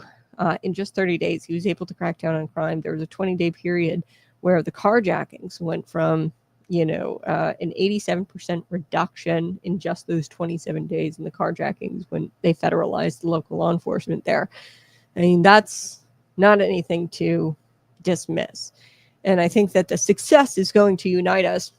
And, a lot of these leftists, I don't know if JB and Brandon Johnson, once Trump federalized, and I do believe that he will, Tom Homan has already talked about setting the stage there at this, the naval station there in Chicago by the Great Lakes, Naval Station, Great Lakes. So he's kind of already talked about, going into Chicago. I think he's going to do it. I don't know if Brandon Johnson and Governor J.B. Pritzker are going to come out and say that they're grateful for President Donald Trump cracking down on the crime, especially considering J.B. is probably considering a run in 2028. They're going to do everything they can to stop those kinds of results coming to Chicago because that'll prove that decades of failed Democrat policy, it'll prove that there has been failed Democrat policy in Chicago for decades and that it can be fixed with conservative policy, with conservative leadership. And then all of a sudden, Chicago flips red and the state flips red. And JB really doesn't want that. All right, so let's talk about this bill. I want to get to this bill because it's about collecting more data. If you're a behavioral health provider here in the state of Illinois, Governor J.B. Pritzker just signed it. If you're listening, this is the Conservative Cat Show. I appreciate you being here. Subscribe to the channel while you're here and head on over to Patriot Pump Energy. You can always support the program by visiting patriotpumpenergy.com, buying your bottle of pre-workout. It's on the shelf behind me. That is our fruit punch flavor. It's very delicious. It is an alternative to energy drinks. We don't try to pump you full of caffeine and sugar. This has a very modest amount of caffeine. It's paired with black pepper extract, and that makes your caffeine high, I guess, last a little bit longer without getting you super, super addicted to caffeine. So there's no reason for 300 milligrams of caffeine. That's just overkill, in my opinion. So go check it out and use promo code ConservativeCat for $10 off. $10 off. That's the best promo code out there. Okay, so Governor J.B. Pritzker, he is the very bloated bureaucrat in chief. So he just signed another law, okay? Surprise, surprise. It's not making your life easier. It's not lowering your taxes. It's not, securing your rights. It's not making you safer. This law is about collecting data. That's right. Illinois wants to know more about you if you are a behavioral health provider specifically. Okay, so, and if you think it stops there, you haven't been paying attention, because today it's the behavioral health provider, tomorrow it's you. Okay, so we're talking about 3487 House bill. Senator Terry Bryant, she says that there's real privacy concerns here. Okay, the law is less about helping people with mental health and people who are struggling with mental health issues, and it's more about feeding the state's insatiable appetite for control. Okay, they have an insatiable appetite for control. So strap in. We're going to be digging into this for the next few minutes. Here's the deal. He signed House Bill 3487. Write that down. Go look it up. Check out if your legislator, your specific legislators, voted for this thing. It's really easy. Illinois.gov or il.gov. You can go there, and you might think this sounds harmless. Okay, Kat, they're collecting demographic data from behavioral health providers. Who cares? Sounds whatever, like bureaucratic, your typical bureaucratic BS. Why should I care? It sounds like routine paperwork. Wrong. These little forms, there are big government intentions behind these little forms, okay? So the Department of Financial and Professional Regulation, these are the people who issue licenses, by the way. They can yank your license, they can give you licenses, and now they're going to be asking mental health providers questions like, hey, when do you plan to retire? Hey, what's your primary language? Okay. And Senator Terry Bryant, a Republican, she nailed it. She said that these questions might sound like not that big of a deal. And in fact, it is voluntary. So you can actually opt out of these questions as a behavioral health provider if you want, but the agency has to ask. And a lot of people are not going to know that they don't have to answer this, obviously. So the bill, they say, oh, it's not a requirement. You don't have to answer if you don't want to. But it's like, hold on. Most people are going to not realize that they don't have to. Like, these people are issuing licenses, and you're trying to get your license as a behavioral health specialist. And, of course, you're going to answer what they ask you. And they have to ask. This agency now has to ask because of this law. So, in other words, you're going to be intimidated, essentially, to give your information in order to get your license, because your license is on the line here. That's not freedom. That's coercion. And let's pause and ask, why on earth would the state want to know when you're retiring? Really? And would the state want to know, in order to get you to obtain a license, a behavioral health specialist license, why in the hell would they want to know when you retire? Bryant pointed out that, well, you can kind of guess somebody's age if you talk about when you're planning on retiring. You can make a guess on their age, and then suddenly we're not talking about demographics. We're suddenly worrying about age discrimination. Imagine you're 62 years old. You want to work as a counselor. You've went to school late in your life, and you decided to go to counseling or get your license in counseling, and you want to be a school guidance counselor. You want to do that for a few years before you retire. Okay. Suddenly the state knows your timeline. They know everything about you. And, that's dangerous, especially when it's in the wrong hands. And let me tell you, Illinois government doesn't have the right hands. Okay. The Illinois government is the wrong hands. So data breaches have happened. Let's look at COVID. You remember the IDES, the Illinois Department of Employment Security. During COVID, they were, of course, issuing, fraudulent unemployment claims. There were data breaches in the employment office. There were data breaches of the Attorney General's office. And in fact, now you have the Secretary of State saying that there was a data breach because this third-party company gave data to law enforcement, federal law enforcement, immigration authorities. So you've got the Secretary of State, Alexi Janulius, admitting that there was a data breach. Okay. Now, me personally, I think that the third-party company was probably just abiding by federal law and federal immigration law, and that's why they handed over the data to federal authorities. But Hey, not according to Lexi Janulius. He says that it's a data breach and that the third party gave this data illegally to immigration authorities. So you want to trust these people, with your personal health worker data. Like, I don't think so. Okay. That's like hiring a raccoon to guard your trash cans. Okay. So there's been data breaches before. And here's the biblical perspective, and we're going to hone in on this. The biblical perspective here, Psalms 139 says, "For you created my inmost being. You knit me together in my mother's womb." So God knows us completely. Okay. And this is just another example of Democrats being anti-biblical, anti-Christian. They want to know you completely. God already knows you completely, but they want to be like God. Okay. He is and has the rightful authority to oversee every detail of our lives. The government, not so much. The government wants to replace God, which is why they want to know every little detail about you. Illinois is pretending to be omniscient. They want control. They want to know your age. They want to know your race. They want to know your language. They want to know your future plans, when you plan to retire. And this is the kind of stuff that God only knows. Okay. I'll be honest with you. Like, my mom probably doesn't even know when I plan on retiring. My best friends probably don't even know. God, because I've never really mentioned it. I've never really thought about it because, I'm younger, not thinking about retirement. God knows the number, though, that I have in my head. And, when government crosses that boundary, it's not just unconstitutional, it's idolatry. They're trying to be like God. They're trying to be the God over your data, over your life, over your demographic data. And as Christians, as conservatives, we need to push back against that. We need to say, no, you don't get to play God with our personal lives. Okay.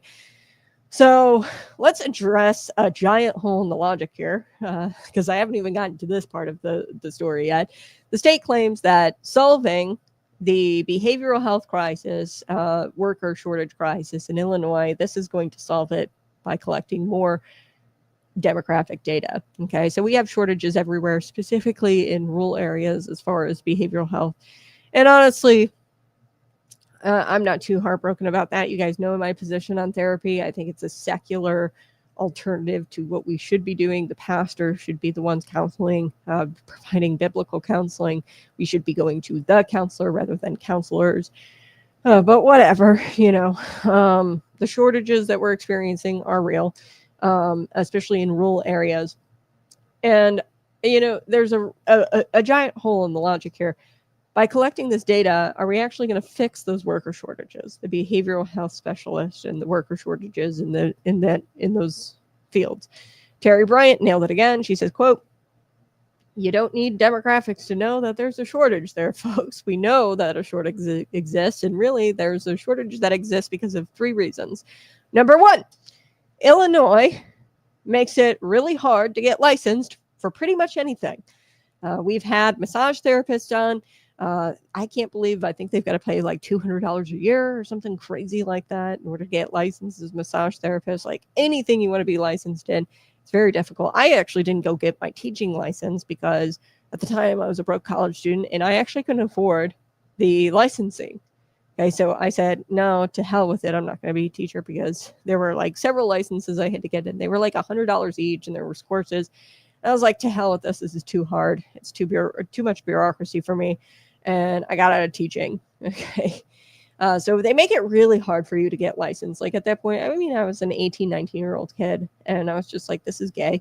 And I said, this is just too much for me. I'm not doing it. How many people are out there that say that? Like, this is just too hard and too expensive, to be frank with you. I didn't have that money. So the state is also terrible and notorious for paying Medicaid reimbursements.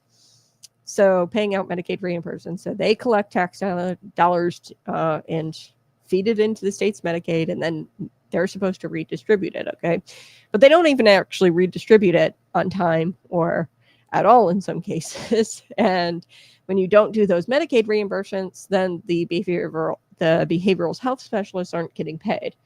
Okay. So why would I want to enter a profession where the likelihood of me getting paid is very, very low, where I could go into the private sector, maybe open up my own practice and do it privately? and not accept, Medicaid. There's a lot of that emerging here in the state of Illinois, where people are doing private counseling or opening up private practices, and they don't accept like Medicaid insurances or anything like that, and people just pay outright for therapy. There's plenty of that going on, and hey, you're going to get paid. Okay. So that's another reason why there's this shortage going on, because behavioral health specialists aren't getting paid because the Medicaid reimbursements aren't being made on time. So the bureaucracy itself drives people out of the field. Okay, so we don't need to know somebody's retirement date or what language they speak in order to solve the worker shortages. That's kind of stupid and illogical. I don't even know how they get there. Like logically, how do you get there? By collecting demographic data, we're going to be able to address the worker shortage. What you need to do is cut the damn red tape, dude, and pay people. Okay, and make sure the Medicaid reimbursements are going up. My tax dollars are getting taken out of my pocket. You might as well freaking pay the people with the tax dollars that you took from me, right? So, but that's the dirty little secret here. Pritzker doesn't want to solve the problem. Of course, he doesn't want to solve the problem. Behavioral health specialists and people actually getting the mental help that they need. No, they don't want that. They want the mentally ill people to get jobs in the nonprofit sector and then become Democrat voters for life. And if you actually fix your mental health crisis and you get your mental health on track, you probably would wind up Republican. You probably would wind up saved, because I truly do believe the only way out of mental health issues is by being saved by Jesus Christ. I guarantee that a lot of those people who are suffering with things like depression or anxiety or mental illness disorders, a lot of them probably don't know Jesus or have never heard about the salvation of Jesus Christ and what it brings. Okay, I'm just going to be honest with you. And once you're saved, the likelihood of you becoming a Democrat and voting Democrat, very, very small. Not a whole lot of Christians out there that are Democrats. I think that Jen Psaki coming out and saying that thoughts and prayers are not needed after this Minnesota Sioux shooting. I think Tim Walz also came out and said that. I think it's pretty evident that Democrats are not very Christian anymore. Okay, you can't be a Christian and Democrat, because earlier we talked about I formed you in my mother's womb. Well, guess what Democrats are for? They are for abortion, and that contradicts Scripture. So Jeremiah 1:5 actually states. So I think I cited Proverbs or Psalm. Yeah, Psalm 139. I did cite that. So it was Psalm. And then this one is Jeremiah 1:5. It says, "Before I formed you in the womb, I knew you." So yeah, it's impossible for Democrats to be Christians. Anyway, so, and if you're a Christian, the likelihood of you voting Democrat, not likely. And of course, Pritzker and the Democrats, they don't want to solve the problem of mental health issues because really the solution would be coming to Christ and becoming a Christian and having salvation, because you only really find true peace, true happiness in making Jesus Christ the Lord and Savior over your life. And once you do that, you're not going to vote Democrat. So they don't want to fix the mental health crisis. Okay. Now, the real issue here is trust. Do we trust the Illinois state government with your personal information? Well, we shouldn't, because we've had breach after breach, as I explained before. Like I said, Secretary of State Alexi Janulius is actually out there within the last couple of days this week. There's a tech company. It's called Flock Safety. He's accused them of illegally sharing data, okay, with the federal government, with federal border enforcement. Now, my personal thoughts on this: Flock Safety probably just abiding by federal statute, but he's out there saying that there's a data breach, right? He's out there saying that data was given illegally. So why should we trust the state government? Right? By your logic, we should not trust the state government with more data collection if you're just going to give it away to people. Okay, so we can't keep the license plate. So this has to deal with the license plate data. Okay, so there was license plate data that was collected and given away to the federal government, and Alexi says that's illegally sharing data. Okay, well, if that's happening, if there's illegal sharing of data, then we shouldn't trust you with any demographic data or with any data that you want to collect. So why the hell is JB signing this law, this bill into law? Okay, so they can't keep the license plate data safe, but yet they're demanding our mental health professionals give over their personal timelines, their retirement dates, and the personal timeline of their lives over to the state. When the government can't balance a checkbook, and like I said, there's budget deficits every year. I think last year was like $80 million budget deficit. They fixed it with, of course, raising your taxes, but they can't balance a checkbook. They suddenly ask you for your sensitive personal information. It's not just suspicious. It's not just sus. It's dangerous, and we should not trust the state. So this is what I like to call soft tyranny. It's not like a boot kicking down your door in a state agency, coming in and gunning you down. This is a state agency sliding a form across the desk that you feel like you can't refuse because you want to get your license. You want to go into this profession. And the governor, is smiling at the bill signing and saying that this is going to help the behavioral health equity, and like this is going to bring equity to this industry or the sector. Look, it's not equity, it's leverage. Okay, because once the government has this information, they can weaponize it. And today it might just be the behavioral health providers that have to give over this data, but tomorrow it's going to be the teachers, it's going to be the farmers, and before you know it, the state has a dossier on everyone. And that's not freedom, that's surveillance. That's Illinois inching closer to China's social credit system. Okay, we're getting closer and closer to something like that. You've heard of Weight Watchers. Now you've heard of keto. Now introducing Pritzker's data diet. Collect one new demographic data point every week, and it's guaranteed to make your liberty shrink while government gets fatter. Right? So it's Pritzker's data diet. You get more and more, the government gets more and more data, and your liberty shrinks and shrinks and shrinks. And then the government gets fatter. Don't worry, it's all voluntary, though, except we have to ask you, and you don't know that you can opt out of answering these questions. But if you don't answer, we're also probably going to make sure that your license gets delayed. And, by the way, the Medicaid payments, we're not going to disperse those out or reimburse people where you actually get paid. But yeah, it's totally voluntary. Just like paying your taxes in Illinois, totally voluntary. It's not. So what do we do from here, folks? First, we have to applaud people who voted this thing down. Senator Terry Bryant voted this down. She called this out. Second, we have to stay vigilant. Every data collection law sets a precedent. Okay. And we have to stay vigilant. We have to make sure no more data collection. We're done with data collection. No more data collection law. You guys have got enough. Okay. Third, as Christians, we have to remember we are commanded to be wise as serpents and as innocent as doves. Don't give the government more than what it is due.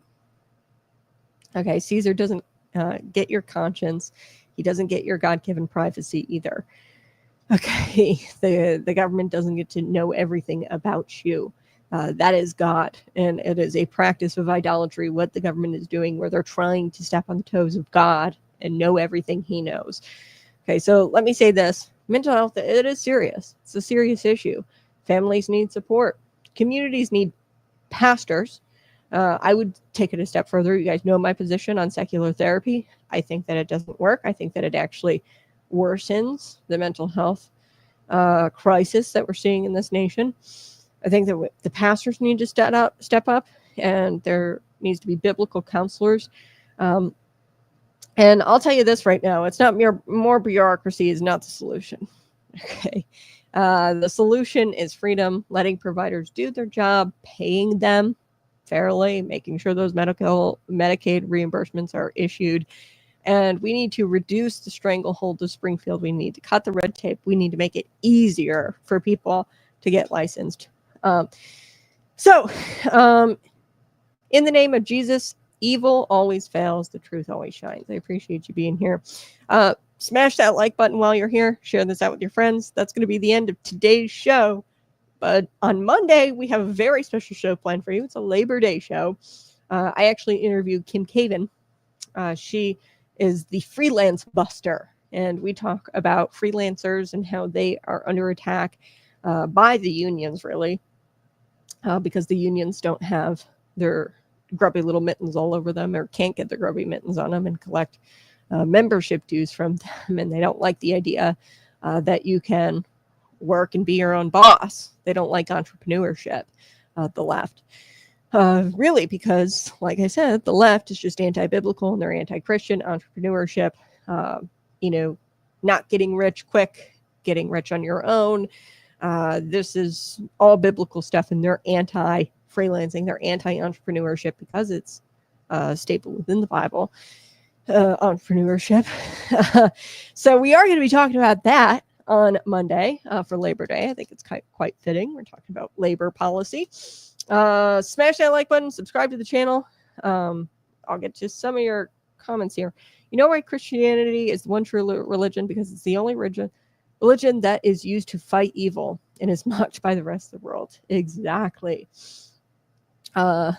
Buddha, Krishna can't expel demons, but Jesus Christ can exactly fight evil. And this idea that you don't have to just exist with evil. Like, inherently, we are sinful beings, and this world is ruled by the devil. This is his place.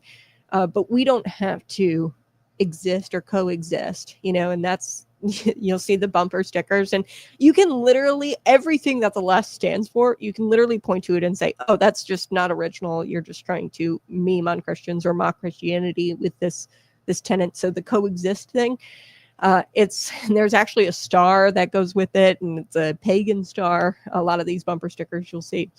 It's this idea that you have to coexist with evil, and that you have to, take it laying down. And that is not what Jesus commands of us. Like, go and to the corners of the earth and tell them about me, and you will do greater things than I did. Even while I was here, some 2,000 years ago, Jesus said, you're going to do even greater things in my name. So we don't have to coexist with evil. And yeah, you're exactly right. That is why this is the one true religion, because it's the only religion that fights evil. All right. You guys have a blessed day. Bye-bye. Love you so much. I'll talk to you on Monday.